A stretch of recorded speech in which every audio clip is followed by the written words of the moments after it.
Qu'on soit dans un magasin ou sur un site web, absolument rien n'est laissé au hasard. Aujourd'hui, on va plonger dans la science qui se cache derrière l'agencement commercial et on va voir comment chaque petit détail est pensé pour nous guider dans notre expérience d'achat. On a tous connu ça, hein, cette frustration immense sur un site web où on ne trouve rien. Ou à l'inverse, ce sentiment de fluidité totale dans un magasin où tout semble évident. Mais alors qu'est-ce qui fait vraiment la différence ? Eh bien la réponse, elle tient en 2 mots. Conception intentionnelle. Absolument. Rien n'est laissé au hasard. Derrière chaque expérience client qui fonctionne, il y a une stratégie hyper minutieuse, que ce soit en ligne ou en magasin. Alors, c'est parti, entrons dans le vif du sujet. On va décortiquer ensemble ce fameux plan, cette sorte de recette qui permet de transformer un simple lieu de vente en une expérience vraiment mémorable. Avant même de parler boutique physique ou site e-commerce, il faut bien comprendre une chose. Il existe des principes de base, un socle commun à toute conception d'espace commercial qui se veut efficace. Le concept central, vraiment le cœur du réacteur, c'est ce qu'on appelle le parcours client. C'est simple. Imaginez qu'on suit un client pas à pas de la seconde où il entre jusqu'au moment où il paie. En faisant ça, en cartographiant son chemin, on peut repérer très précisément ce qu'on appelle les points de friction. Vous savez, ces moments un peu frustrants qui peuvent tout gâcher. Et une fois identifiés, on peut les corriger. D'accord, alors concrètement, ça repose sur quoi ?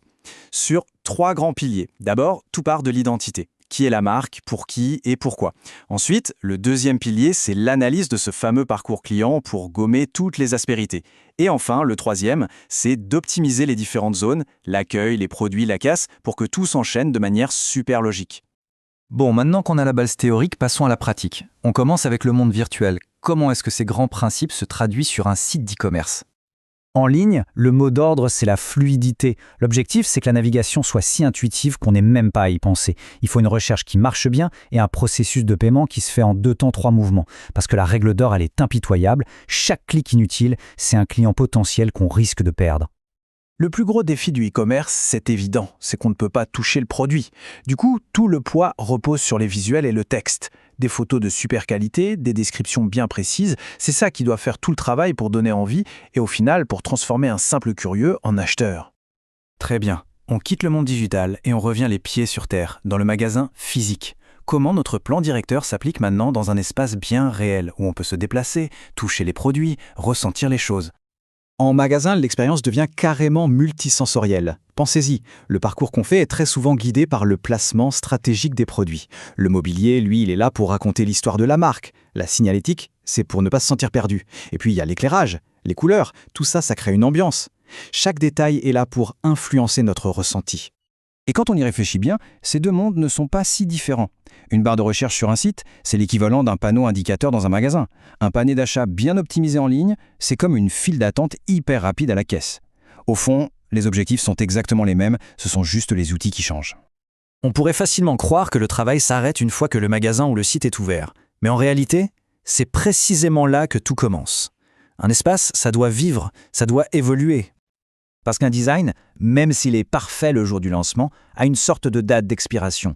S'il n'est pas entretenu en permanence, s'il ne s'adapte pas aux nouvelles attentes, eh bien il devient très vite obsolète. Et ce cycle d'amélioration, il tourne autour de 3 axes principaux. D'abord, les opérations, le b.a.-ba, la propreté, la sécurité, tout ce qui installe la confiance. Ensuite, l'engagement. Il faut que ça bouge, qu'il y ait des nouveautés, des promotions pour maintenir l'intérêt. Et enfin, l'analyse des données, pour comprendre ce qui marche, ce qui ne marche pas, et ajuster le tir en permanence. Et comment on sait si on va dans la bonne direction ? Eh bien, en écoutant, tout simplement. On va chercher l'information partout, dans les enquêtes de satisfaction, les avis laissés en ligne, les chiffres de vente, et bien sûr, les retours directs des clients. C'est ça la vraie boussole qui va guider toutes les décisions futures. Alors on arrive au bout.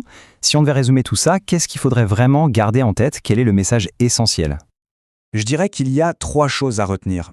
Premièrement, tout part d'une identité de marque forte et d'une obsession pour le client. Deuxièmement, l'objectif ultime, c'est un parcours client sans aucune friction. Et troisièmement, le succès sur le long terme ne tient qu'à une chose, la capacité à s'adapter encore et toujours. Alors voilà.